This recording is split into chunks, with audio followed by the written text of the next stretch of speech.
эрс хүрсэн учраас өнөөдөр уралдаанаар эхэлье. Тэг өнөөдөр нийслэлийн сонгон хайрхан дүүргийн 32 дугаар хорооны нутаг дэвсгэрт малын гол цаалдварт шүлхээ өвчин гарсан онцлогдсонтой холбогдуулаад нийслэлийн онцгой хамсыг хуралдуулж байна. За тухайн бүсэд 20 цэрийн бүсэд нийтдээ 41 өрхийн 133 иргэн амьдарч байна. Үүнээс өндөр настай 9 жирэмсэн 1 няраа хүүхэд 10 хөгжлийн бэрхшээлтэй 2 сургуулийн 21 цэцэрлэгийн 11 хүүхэд байгаа. За 32 дугаар хороо нь бол мал бүхий маллаж одоо амьдрах юм зөвшөөрөгдсөн нийслэлийн бүсэд оршдог ийм хороо.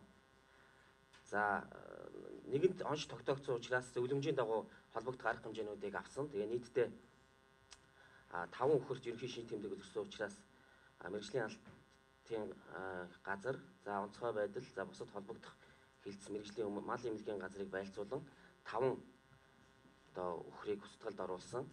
За нийтдээ тухайн нутаг дэвсгэрт байсан нохой устгалыг мань давхар зохион байгуулсан. За устгалын цэгийг тусад нь нарангийн ингэрт бий болгож ингээ эндээ ариун цэврийн бусад сэргийлэх бусад шаардлагуудыг ханган ингээд зөөвөрлөн тэнд одоо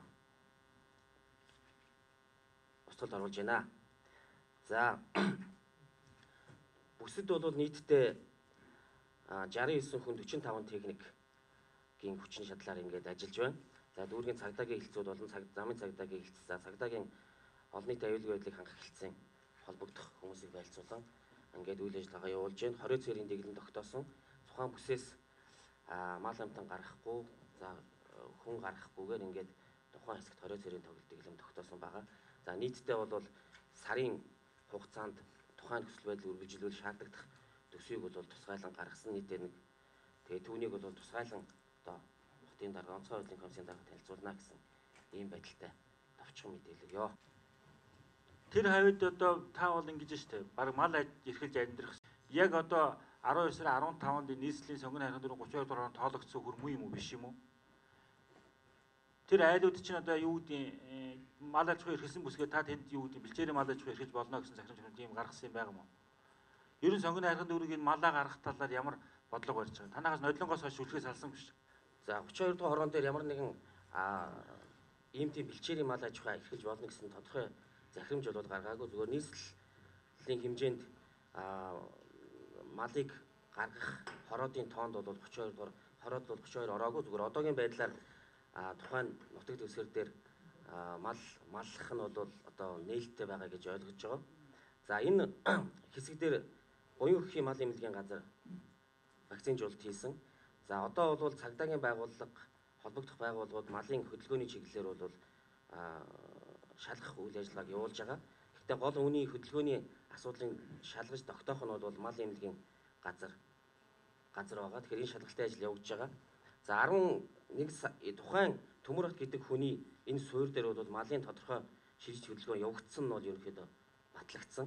Тэгээ энэ нь тухайн иргэн өөрөө мал одоо зөвлөмж тодорхой зүйл өгсөөр байтал малын шилжилт хөдөлгөөн хийжээд үүнийгээ нууж дарагдуулсан ийм нөхцөл байдал бий болсон. Тэгээ энэ дээр бол одоогийн шалгалтын үйл ажиллагаа нь явагдаж байгаа.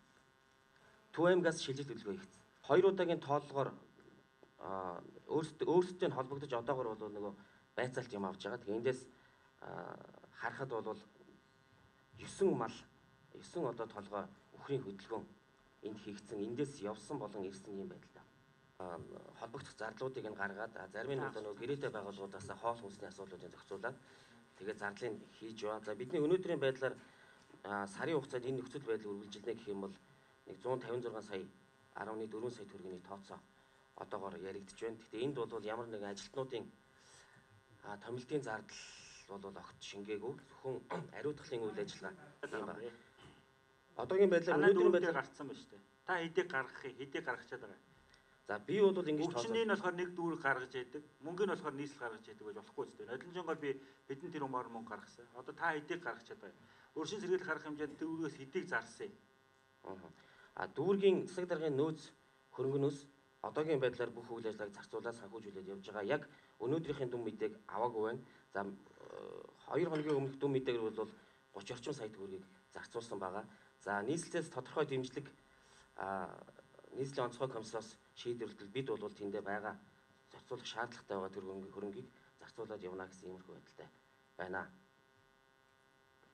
Бид бол одоо яг ингээд сар болгон дээр тавигдсан дүнгээр харахад бол бид нэг энэ 156 сая төгрөгийн 50 хүртэлх хувийн хэмжээг нь бол сонгоныхын дүргээс одоо нөгөө төсөв зарцуулах тэр хуурийнхаа дагуу шийдвэрлээд ингээд явчих боломжтой.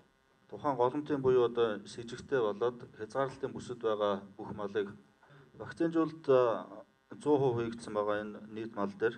За мөн дээрээс нь тухайн одоо голомтын болоод хязгаарлалтын с сэжигтэй бүсэд дотор байгаа нийт талбай хашаа хороо энийг бол нэг удаа ариутгал хийгдсэн бүх малыг мөн одоо давхар угаалга буюу одоо ариутгал халдваржуулалт мөн хийгдсэн байгаа. Бидний тооцоогоор бол 20 цэрийн дэглэм хэрэгч хугацаанд 3 удаа ариутгал халдваржуулалт бүх малыг болоод талбай ариутгах гэсэн ийм тооцоотой байгаа. За хөдөө аж ахуйн яам улсын малын хөгжлийн агентлагт одоо хандсан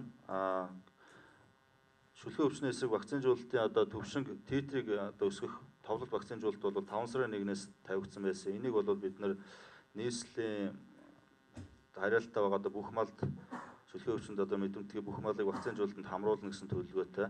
За одоогийн байдлаар бол 4 сарын 17-нд Оросын холбооны улсаас вакцин ирнэ. Эндээс бол одоо нийт малын шаардлагатай байгаа 1052 одоо литр шүлхийн вакциныг авч одоо вакцинжуулалтын ажлыг одоо хугацаанд нь эхлүүлнэ гэсэн төлөвлөгөөтэй ажиллаж байна. Нэгэн тойрон бүсүүдэд, аймагуудад малын голц халдварт өвчний шин тэмдэг илэрч байна, үргэлжлэн гарч байна. Тийм учраас Улаанбаатар хот руу голц халдварт өвчөө орж ирэхээс өршин сэргийлэх арга хэмжээг авч ажиллах хэрэгтэй гэсэн үүрэг даалгавар өгсөн. За энэс хойш одоо 3 сарын дараа ингээд Улаанбаатар хот дахиад илэрч байна. Тэгэхээр бид нар одоо хэрүү үнэхээр одоо энэ өршин сэргийлэх арга хэмжээг аваад малыг нэвтрүүлэхгүй байгаа, мал тайварлсан, тээврийг нэвтрүүлэхгүй байсан бол энэ өвч орж ирэхгүй байсан. Тэгээ одоо яг манай цагдаагийн байгууллага, мэргэжлийн хяналтын байгууллага, бусад байгууллагууд энэ хаанаас яаж тээвэрлсэн тухай ярьж байгаа юм байна. Ямар хүн хариуцлага алдсан тухай асуудлыг шалгаж байгаа юм байна. Тийм учраас ойрын 7 хоногийн хугацаанд энэ хариуг надад гаргаж өгөх хэрэгтэй. Тэр хоригдсоор байтал мал оруулж ирсэн, мал зөөвөрлсөн тэр Төмөрбаатар гэж итгээд хариуцлагын асуудал уу? Эсвэл нийслэлтэй гэрээтэй ажиллаад тухайн бүсийн нутгийг вакцинжуулалт хамруулах ёстой мал эмнэлгийн хариуцлагагүй үйл ажиллагаа юу?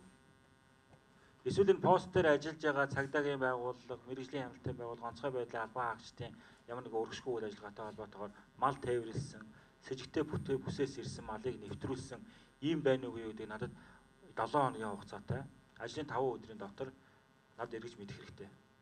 Тэр нэг ажил ороод байхгүй.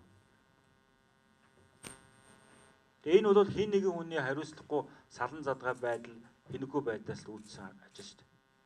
Тийм учраас энэ иргэдийн үүргээ биелүүлэх асуудалд онцгой анхаарал тавих хэрэгтэй. Хэрвээ үүргээ биелүүлээгүй энэ улс нийгэм дахиад хохирол учруулсан мал амтны голт халдварт өвчнөг Улаанбаатар руу оруулж ирсэн бол тэр хүн дээр хатуу арга хэмжээ авах хэрэгтэй.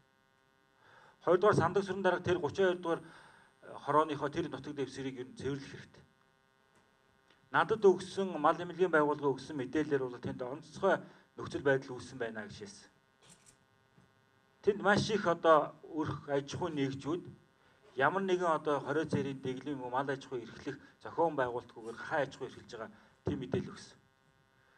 Тэнд их орчны хог, тэр гахаан шивтэр ер нь хүн байхын аргагүй бай нөхцөл байдал үүссэн байна. Тэрийг одоо бодвол яагаад сандагсан дараа харахгүй байгаа. Нөхцөл байдал юм хүнд байна гэдэг хаа тэр мал аж ахуй эрхэлж байгаа юм уу тэр гахаан аж ахуй эрхэлж байгаа аж ахуйн нэгжүүдээр яагаад онцгой анхаарал тавихгүй байгаа. Сая ингээ өвчин гарлаа гэдээ очиод үзэхэд бол тэнд юу одоо эрүүл авахын шаардлага, мал аж ахуйн наадлын шаардлага хангасан юм байхгүй гэж байна шүү дээ. Тийм учраас ганцхан сонгоны хайрхан дүүрэг гэдэг юм байхгүй. Бүх дүүргүүд энэ онцгой зэвүүдээр анхаарал хэрэгтэй. Улаанбаатар 2 дугаарт Улаанбаатар хотоос мал гаргах захирамж нодлон гарсан. Улаанбаатар хотын А бүс. За ер нь мал аж ахуй эрхлэх бүсээс гадна энэ гадна талд байгаа бүсэд зөвхөн эрчимцэн мал аж ахуй эрхлэх шүү дээ. Тэгэхгүй ингээ хог дээр очдог гахаан аж ахуй эрхлэх. Хог дээр очиж хог иддэг үхрийн аж ахуй эрхлэх тийм явдал байж болохгүй. Тийм учраас сахирчийн ажлын алба ган төмөр дараа хариуцж байгаа. Энэ 5 сарын 1-ний дотор Улаанбаатар хотын бүсээс мал гаргах ажлыг эрчимжүүлээ. Өнгөрсөн сард тэр та нарын хөрөнгө мөнгө шийдсэн байгаа. мал өхөө иргэдийг сууршуулах газрын худаг ус сахилгааны асуудлыг шийдэх мөн шийдсэн бат байсан байгаа. Та онцгой комиссийн орлогч даргын хувьд энэ дэр онцгой анхаарлаа хандуулаач. Гарцсан хойно нь сүржин тавихаасаа илүүгээр гарахаас өмнө сэргийлэх хэрэгтэй. Өчнөө хөрөнгө мөнгө зааж танад үүрэг өгч байгаа шүү. Албан тушаал, эрхэм мэдэл, унаад хэрэг бүх юм чинь байгаа. Тэгээ гарцсан байна. Яах вэ? Гарцсан байна. Яах вэ? 40 сая төгрөг хэрэгтэй байна гэж сууж идэг.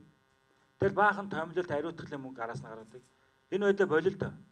Батэлсэн зарж төсөнд байгаа. Тийм учраас энэ мал аж ахуй эрхлэх, мал аж ахуй гаргах хаж 5 сарын 1 тэр бүрэн шийд. Би нөхөө олорыг гаргасан. Өнгөрсөн үед малыг худалдаж явсан. Одоо хангалттай Улаанбаатар хот нь хотын бол хот шиг бай. Эсвэл сумын төв мал аж ахуй эрхлэх бүс юм бол тэр чигээр мал шиг, малын бэлчээр шиг байж.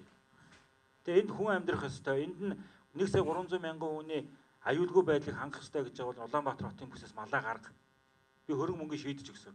Хэрвээ 5 сарын 1-нд энэ асуудлаа шийдэж чадаагүй байх юм бол холбоотой албан тушаалтнууд зарчмын ажлын алба ган төмөр дарга, бат эсгэлэн дарга, мэрэгжлийн хяналт, мал нэмлэг, онцгой байдал тань бүгд хариуцлага байлаа шүү. Би хөрөнгө мөнгө бүх юм шийдэж өгч байгаа. 3 дугаарт энэ өглөө бид нар бас хуралдсан тэр Улаанбаатар хот руу орж ирж байгаа энэ албан бус замыг хаах тал дээр онцгой анхаарах хэрэгтэй байна. Цагдаагийн газар, замын цагдаагийн газар. Бид нар 4 албан ёсны зам дээр пост гаргаад байгаад байдаг. Дээр нэмэх 4 албан бус орж ирдэг зам байна. Мал аж ахуйн бүтээгдэхүүн болон түүхий тээвэрлэж орж ирдэг 4 албан бус зам байна. Тийм учраас энэ 7 хоногт Багтаатар 4 албан бус зам дээр эргүүл пост ажилуулах талаар мэрэгжлийн явалтын газар, цагдаагийн нийслэлийн цагдаагийн газар, замын цагдаагийн газар, онцгой байдлын газар хамтарч саналаа оруулж байна. 4 миний мэдж байгаагаар бол мэдээж олон зам байгаа. Гэхдээ голчлон орж ирдэг. Ялангуяа мал тээвэрлсэн болон мал аж ахуйн бүтээгдэхүүн тээвэрлсэн юм орж ирдэг. 4 зам байна гэж. Энэ 4 дээр дахиад пост ажилуулах зардлаа оруулж байна. 4-дүгээрт Улаанбаатар хотын би энэ жил 2-ыг шинээр 2-ыг завсарлах маягаар ирэх одоо 8 сарын 1 гэхэд яг орчин үеийн олон улсын стандартд нийс ариутгын пункт байгуулах ажлыг би та үүрэг өгсөн байна.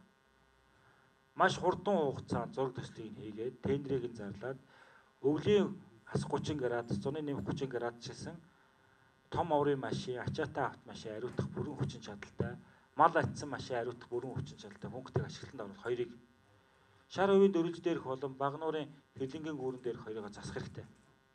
Энийг би хөрөнгөний шийдэх гэсэн байна. Маш хурдан хугацаанд оруулж байна. Тэгэхгүй бол одоо наад энэ ариутгын байдал, энэ хяналт тавьж байгаа байдал чинь хариуцлагагүй байгаа учраас орж ирээд байна шүү дээ. Тэгээ энэ одоо хотын хүмүүсийн эрүүл аюулгүй байдалтай холбоотой асуудал. Дараагийн 5 дахь үүрэг бол энэ Улаанбаатар хот дотор малны адалдаг, мал аж ахуйн бүтээгдэхүүнийг ил задгаа худалдаалдаг энэ захын асуудлаа зэгцэл ган төмөр дараа би үүрэг өгсөн байна. Энэ хойд хүч шонхороо зэгцэл, тэр эмээлтэй зэгцэл. Би Улаанбаатар хотод одоо Батэсгэлэн дарга одоо энэ өвөлд хавар ажилтнанд орох ёстой шүү дээ. Улаанбаатарын 2 захад стандартын шаардлагаас мал борлуулах цэг, малын зах, мах боловсруулах үйлдвэр бариа гэж. Бидний 20 он дотор багтаж Улаанбаатар хотод ямар нэгэн байдлаар үйлдвэрийн аргаар боловсруулаагүй махыг боловсрол эрүүл мэндийн байгууллага нийтийн хоолны газрууд нийлүүлэхгүй. Энэ хотын хоймор байгаа энэ хүчит сонхор зохой хаа. Тэнд үүр шөнөөр та биднийг унтж яхад ямар ч хараа хяналтгүй мах орж ирж байна. Тэнд махан дээгүүрээ гიშиглээд тэрийг нь ямар нэгэн гуанз хоолны газар аваад өдөр бидэд хоол хийгээд өгч шүү дээ. Энэ байдлыг зогсоол доо захирчийн ажлын алба. Угаасаа хүчит сонхор зах тэндээс хойд Дэнжин мянган барааны зах нүүхтэй тэнд зах ажилуулахгүй гэсэн гэрээний заалттай. Тийм учраас тэр захыг хаах хэрэгтэй. Улаанбаатар хотын иргэдийн аюулгүй байдлын үүднээс Улаанбаатар хотод үйлдвэрийн аргаар боловсруулаагүй махыг зах хүнсний дэлгүүр боловсрол эрүүл мэндийн газрын хоолны газарт худалдаалахгүй. Хувь хүн өөрийнхөө хотноос өөрийнхөө хувийн хэрэгцээнд авчиж байгаа мах хүнд хамаарахгүй. Тэрнээс бусад махыг бол ийм болгоно. Би энэ тухай үүрэг даалгавар өгсөн байгаа батайсан дараа. Та бол энийг хариуцсан орлогч даргын хувьд энэ асуудлыг энэ онд багтаж шийдэх ёстой шүү. Ийм үүрэг даалгавар өгч байна.